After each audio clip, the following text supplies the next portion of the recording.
Committee. Ito po, mayroong bagong testigo sa Senado. Ewan ko, mukhang mayroong sinasabit na naman. Pakinggan natin. At sa iba pang member na nandito po. Ako po si Orly Gutisa. Orly Gutesa. Nasa tamang edad, Pilipino. Makatapos makapanumpa na ngayon sa umiiral na batas ay nagsasaad at naglalahat ng gaya ng mga sumusunod. Mr. Ka Orly. Orly. Ako po ay lumabas upang magsalita sa isyu na ito. Bilang isang dating sundalo, Ayan ang dating sundalo. inaalay ko ang aking buhay para sa ating bansa. Sa pagkakataong ito, nagdesisyon akong magsalita at maglabas dahil ayokong maging masama ang kinabukasan ng aking mga anak, apo ko sa darating na panahon.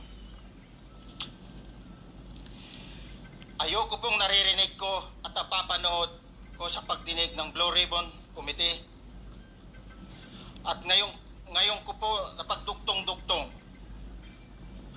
yung naging partisipasyon ko po sa anomalya at korupsyon na ginawa at lumalabas sa hearing na ito.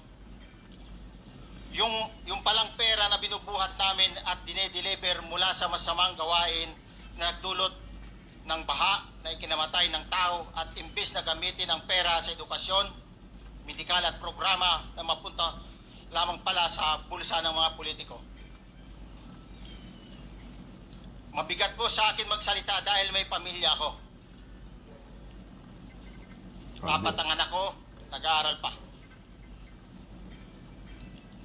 May asawa ako at nangangalaga sa aking mga anak at marami akong kasama sa operasyon na may kinalaman sa ibabahagi ko sa inyo.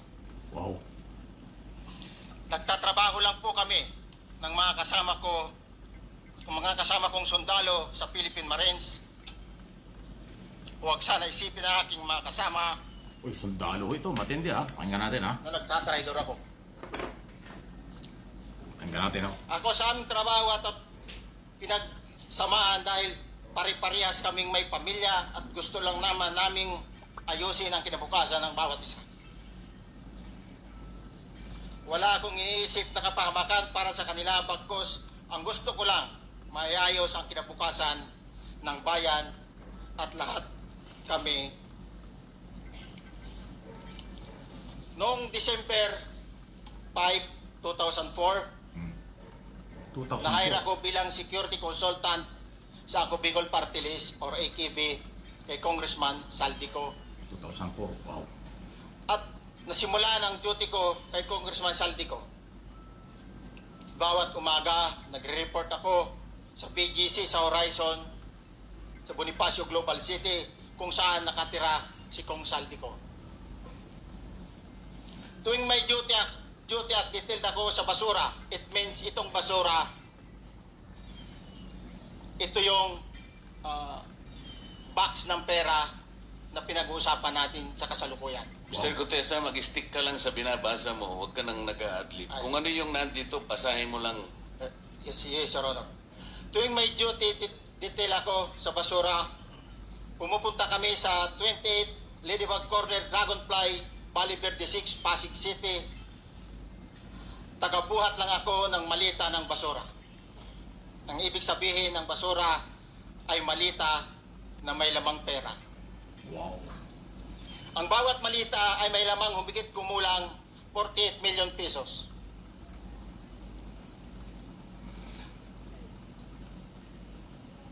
Ang bawat malita ay may post-it na nakadikit na nakasaad kung magkano ang laman ng bawat malita. Tuwing may duty detail sa basura, may pumupunta na tao na magde-deliver ng basura at nire-receive ni John Paul Estrada at Mark Tiksay. Ang mga executive assistant ni Congressman Saldico at sila ang mga detailed sa mga ganyang activities. Grabe ha. Ang mga nangyayari kapag duty kami sa basura, kalimitang dinadala sa bahay ni Congressman Saldico sa Valle Verde 6 at tinatanggap naman ni Mark at ni Paul. Pagkatapos naming may baba ang nasabing basura, ipinapasok sa bahay ni Congressman Saldico sa Bali 36 at binibilang ni Mark at ni Paul. Alam ko na ang laman ng malita ay pera sapagkat nakita ko si Paul na pinuksan ang malita at inilabas ang laman para bilangin. Ang isang ehemplo na nagdala ng pera ay si Congressman Eric Yap ng Axios Party List. Wow. Okay, si Eric.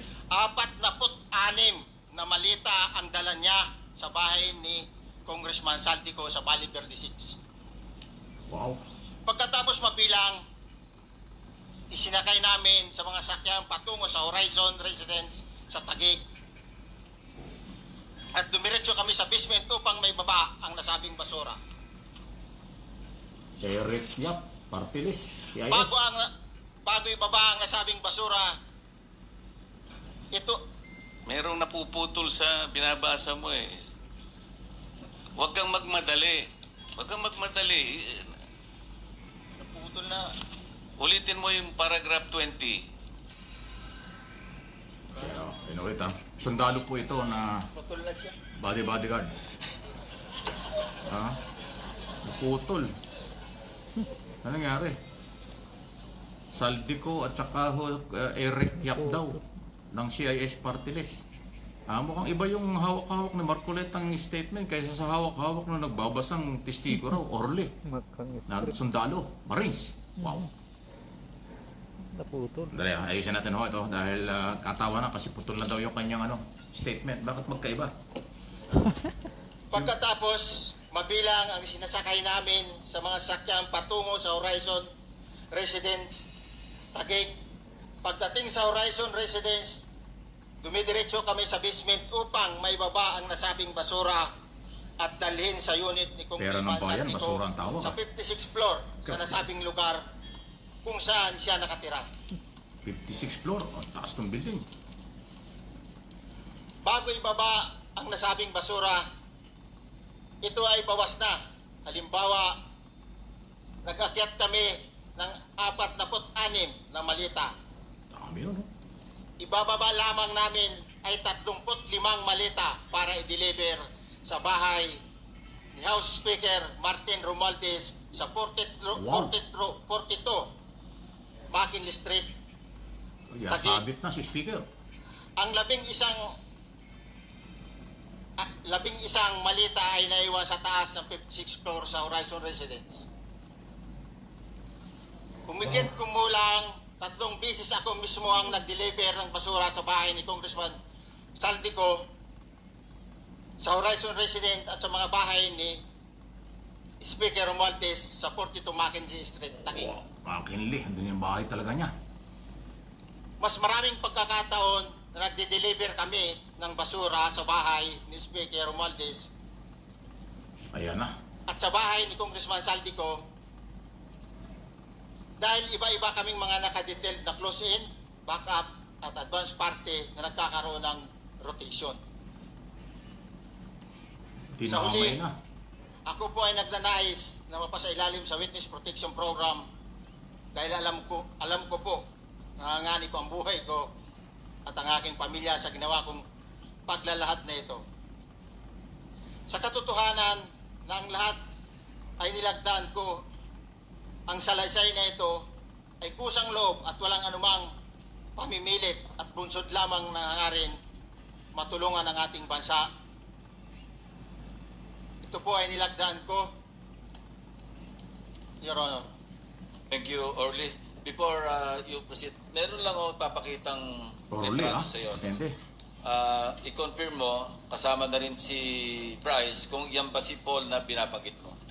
I confirm, Your Honor. Naku, ito yung tumatanggap ng pera. Yun nga po, Your Honor. Ayan, Siya no? po. Okay, so, yeah, for the record, andito po yung litrato nung binabanggit na si Paul.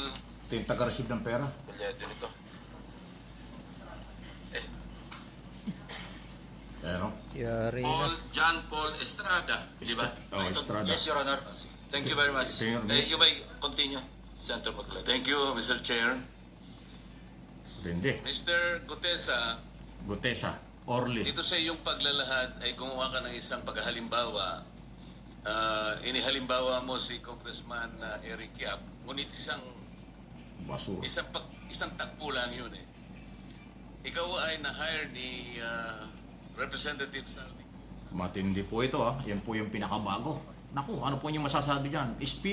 Former Speaker Romualdez at Eric Yap ay tinukoy po nitong si Orly, ang bagong testigo, na yan daw ay security at tauhan ni Saldico. Sila yung nagdi-deliver ng mali-maleta, kahon-kahon ng mga pera sa bahay ni Speaker Romualdez, sa bahay ni Saldico at kanyang tinitirahan sa Port Bonifacio. Iyan ang pinakamalaking balita. Matindi po ito.